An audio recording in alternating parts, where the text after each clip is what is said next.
Hi everyone.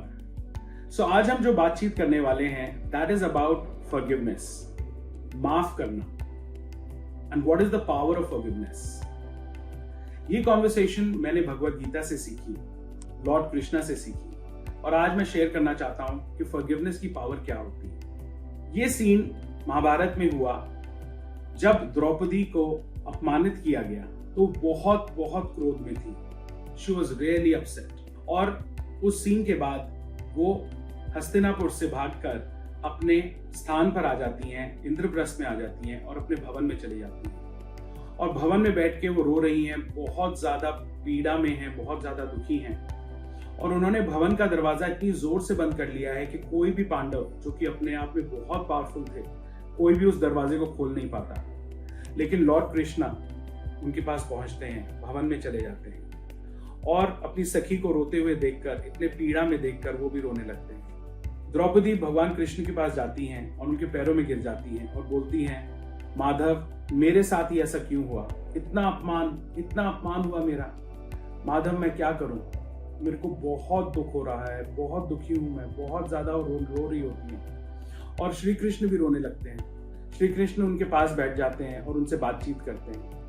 जब वो काफी देर रोके थोड़ी सी चुप होती हैं तो श्री कृष्ण उनको बोलते हैं, सखी मैं समझ सकता हूं कि तुम्हें बहुत पीड़ा का अनुभव हो रहा है, लेकिन मैं तुम्हें एक चीज बोलूंगा कि अगर तुम्हें इस पीड़ा से आजादी चाहिए, अगर तुम्हें इस दर्द से, इस नर्क के अनुभव से आजादी चाहिए, तो उसका एक ही रास्ता है। तो द्रौपदी उनसे पूछती हैं, क्या माधव, आप बताओ मैं क्या करूं? तो श्री कृष्ण उनको बोलते हैं, उसके लिए तुम्हें दुर्योधन को और बाकी सभी लोगों को माफ करना होगा। तो द्रौपदी और क्रोधित हो जाती हैं और गुस्सा हो जाती हैं और बोलती हैं, क्या बोल रहे हैं आप माधव? आपको मालूम है उन्होंने मेरे कितना अपमान किया, मैं उन्हें क्षमा कर दूं? श्री कृष्ण बोलते हैं, हाँ सखी, अगर तुम्हें आजादी चाहिए अपने नर्क के अनुभव से, तो तुम्हें माफ करना ही एक रास्ता है। फिर श्री कृष्ण उनके लिए क्रिएट करते हैं। श्री कृष्ण उनको बोलते हैं कि अभी तुम्हें नर्क का अनुभव हो रहा है, तुम्हारे सोचने समझने की शक्ति भी चली गई है, और अगर तुम उसे माफ नहीं करोगी तो तुम कभी भी सोचने समझने की शक्ति वापस नहीं पा पाओगे और नर्क का अनुभव भी कभी नहीं जाएगा। वो उनको एक एग्जाम्पल देते हैं। वो बोलते हैं, जब नदी पूरे मैल को समुद्र में उड़ेल देती है, उसी तरह से तुम अपने पूरे क्रोध को, अपने पूरी पीड़ा को परमात्मा में उड़ेल दो और क्षमा कर दो उनको। ये सुनकर द्रौपदी बोलती हैं, ठीक है माधव, मैं दुर्योधन और बाकी सभी को क्षमा करती हूँ। और वो करने के बाद उनको एक्सपीरियंस होता है, उनको अनुभव होता है कि जैसे कि उनको एक आजादी मिल गई हो। हाँ, उनको अभी भी क्रोध तो है, लेकिन उन्होंने क्षमा कर दिया। और उसके बाद वो बैठ के प्लानिंग करते हैं, सोचते हैं, सोचने समझने की शक्ति क्योंकि द्रौपदी की वापस आ गई है। वो बातचीत करती हैं माधव से, श्री कृष्ण से, और महाभारत की प्लानिंग करते हैं। और उसके बाद वो महाभारत के बारे में एक्चुअली कॉन्वर्सेशन करते हैं और वहां से महाभारत की जर्नी शुरू होती है।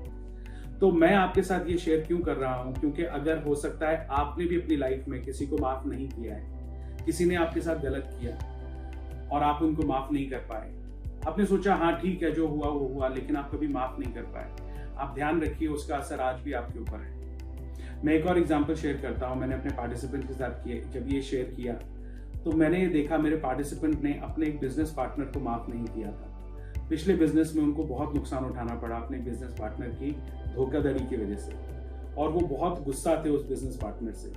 बिजनेस तो बंद हो गया था, वो मूव आउट हो गए थे बिजनेस में से, अब नया बिजनेस, दूसरा बिजनेस में थे अपने। लेकिन क्योंकि वो बिजनेस पार्टनर को क्रोधित थे उसके साथ और उसको माफ नहीं कर पा रहे थे, वो कभी भी चैन से नहीं रहते थे अपने दूसरे बिजनेस के अंदर। तो उन्होंने जब मेरी बातचीत सुनी, मेरी कॉन्वर्सेशन सुनी और माफ किया उस पर्सन को, तो विद इन 1 ईयर उनका जो बिजनेस जो अब वो कर रहे थे उसमें उनको 4 गुना प्रॉफिट हुआ और उनको बहुत फायदा हुआ। और ना ही सिर्फ प्रॉफिट हुआ, उनको बहुत शांति और बहुत पीस ऑफ माइंड मिला।